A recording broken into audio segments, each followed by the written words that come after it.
Humans have existed for millions of years as part of nature. But then something changed, and in an incredibly short amount of time, we terraformed this planet and designed it to fit our needs.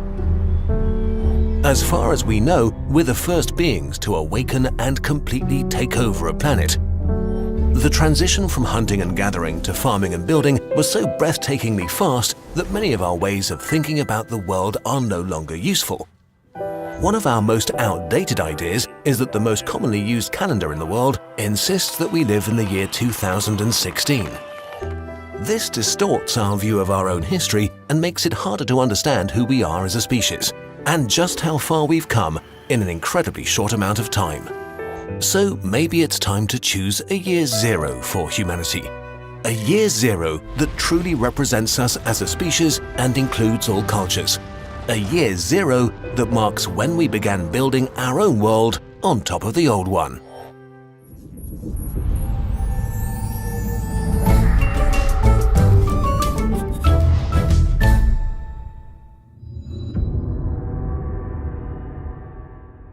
"12,000 years ago, hundreds of humans came together in the hills of southern Anatolia.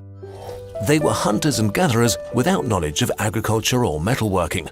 All they had were tools made of stone and wood. But they built humanity's first big construction project, 7,000 years before the pyramids were built in Egypt.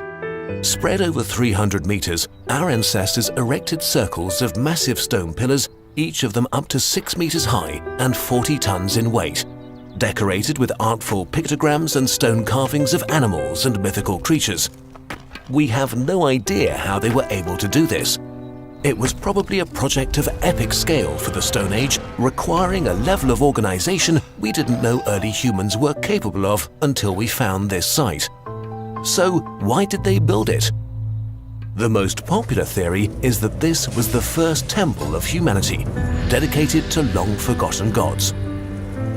We only know that this construction project, the first of its kind, marks the beginning of a new era. It's in this area, around that time, that humans truly began to build their own world, which would make it a fitting milestone in our history for the start of our calendar.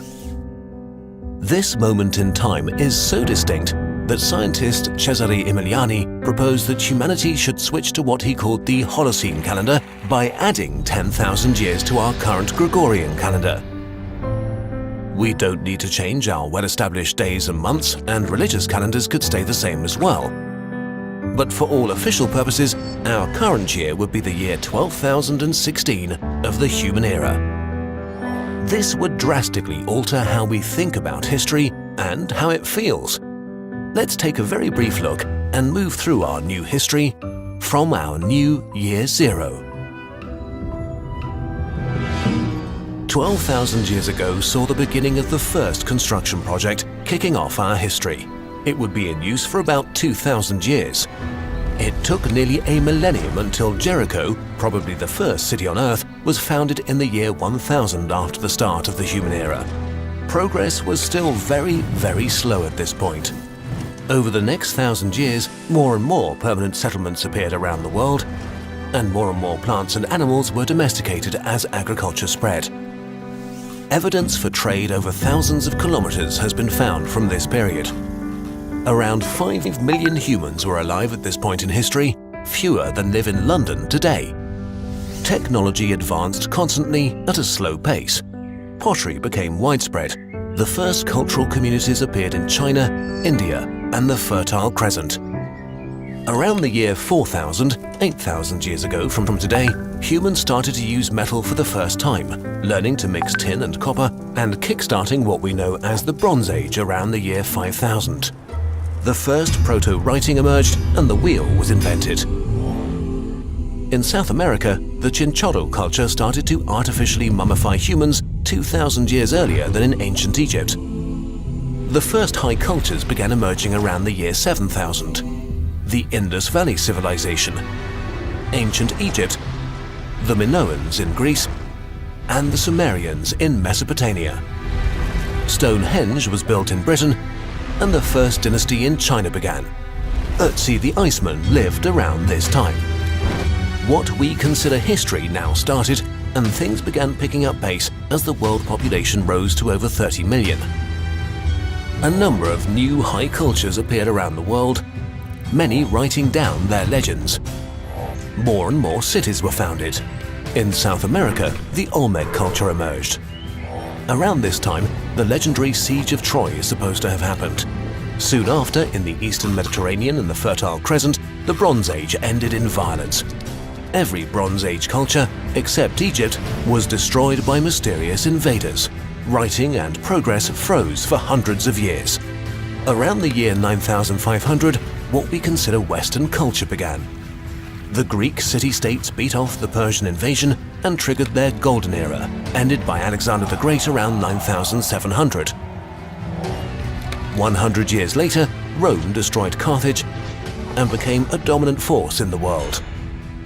Caesar was murdered in the year 9956, while the world population had risen to about 300 million people. And it's only now, around the year 10,000, that we've reached the point where the Gregorian calendar and our current method of marking human history begins. A mere 2,000 years from now, humans will walk on the moon. If we think about history as we do now, we are underplaying 10,000 years of human progress and development.